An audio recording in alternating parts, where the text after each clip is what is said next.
We review a lot of Google Pixels on this channel, and we always talk about how well they do, how well they don't do, and sometimes just where they can improve. And occasionally you'll hear us talk about IP rating, so IP68, which is dust and water resistant. And then occasionally you'll hear us talk about Gorilla Glass, that it's really durable. It's 3, 4, 5, 10 times more durable than last year's generation. But have you ever thought about how Google gets these ratings? Like, what goes into the testing? What testing do they do? How do they actually come out to the final conclusion that these phones are drop resistant and are dust and water resistant? Well, today we're going to take you behind the scenes and show you exactly what Google do to this testing. Now, sadly, I didn't get to go to the Google headquarters in Taiwan. Instead, it was Android Authority writer Adamia who got the privilege of going and having a look what Google do in their new Taiwan headquarters.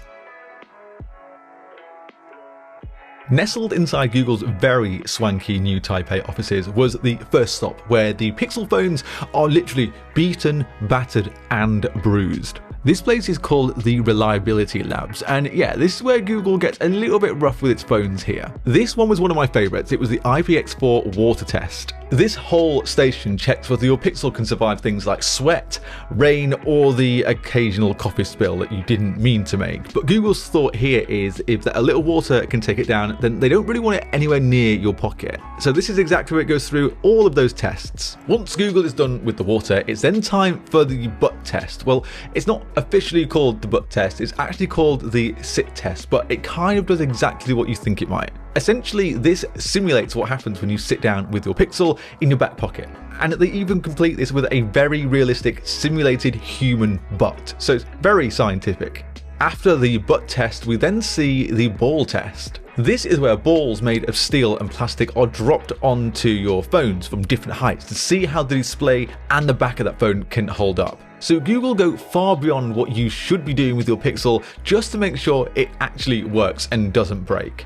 This next one though is so satisfying to watch. This is the fold test. Here, Google puts the Pixel 10 Pro Fold through its paces, so repeatedly opening and closing it to stress test the hinge and the folding display. When you hear the huge numbers of how many folds a folding phone can do, this is the machine that is used to do it. Google confidently says that the Pixel 10 Pro Fold is rated for 200,000 folds, but they have definitely gone way beyond that, but the official number is 200,000. And then finally, we have the tumble test, which simulates life inside either a handbag or maybe a rucksack. And this is why my Pixel tends to hold up pretty well, because I'm not that careful with it. But inside of this test, you can see here, there's coins, there's keys, there's hairbrushes, and whatever else you might put into your bag or your handbag. So this test just makes sure that your Pixel can survive the true chaos of a bag. So they are the tests that Google Pixels all go through before they get into our hands and before they're shipped out to consumers and we start to review them.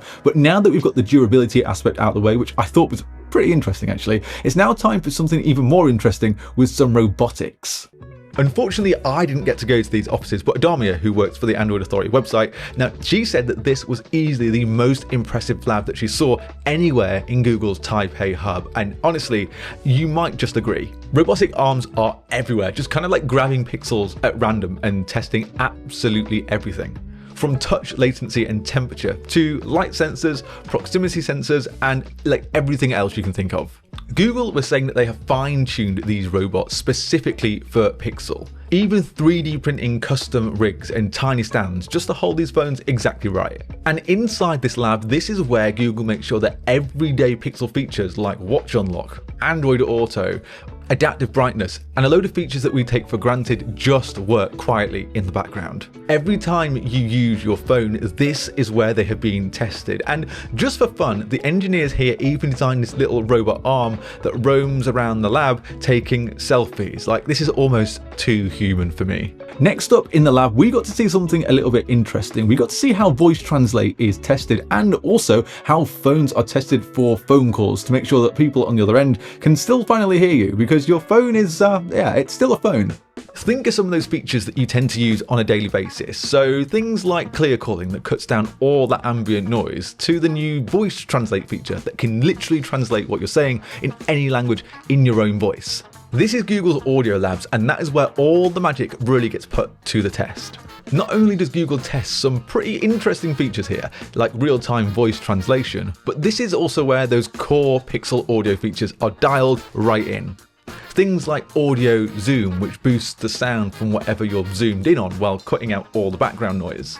Or something even really basic, like remember, your phone is still a phone, so it has to be able to actually sound good as a phone, and that gets tested here as well. To test a load of this, Google uses two massive anechoic chambers, and if you've never been to one of these are weird places to be. The room is designed to block out all outside noise and eliminate any sound reflections inside. It might just look like a room full of foam, but actually it's weirdly unsettling in here, like it's so quiet. This is where Google just strips audio down to like its purest form so it can test clarity, consistency and performance without any interference at all. So your voice comes through loud and clear, and it sounds exactly how it should sound from your Google Pixel. The last stop though in the Google Labs tour was to see how everything finally comes together. So that's everything from all the elements that go into the phone to all the materials, and just how piece by piece these phones are actually created. Inside the lab, this is where precision machines put materials through some serious stress. You can see here that it is stretching the materials until they look like some weird liquid cheese, and this is just to see how they'll hold up over time. This is also where Google tests how pixels stay cool. Different thermal solutions like vapor chambers, graphite sheets, copper foils, thermal paste, like anything that is designed to help with heat dissipation, it is designed, tested and fine-tuned inside this lab. Basically, everything that makes your Pixel phone, watches, tablets and buds feel solid starts in this very room. From those big components like displays, to the structural parts like hinges on the 10 Pro Fold, to the raw materials themselves, they are all shaped by the team sitting right here. It's like being in a room full of geniuses. So that is a look inside Google's top secret testing labs in Taiwan, and it's very interesting to see what actually goes into making sure that a phone is ready for us to use.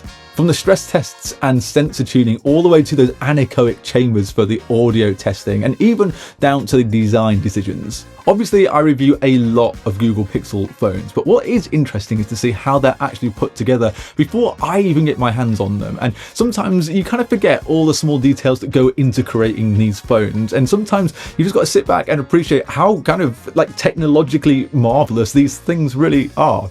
Technologically marvelous. It's not a phrase that I've used often, but yeah, you get what I'm saying. If you enjoyed having a quick look around the secret Google Labs and seeing how it is all put together, then please subscribe to the channel. I would appreciate that a lot. And if you do that, then I'll see you in the next one.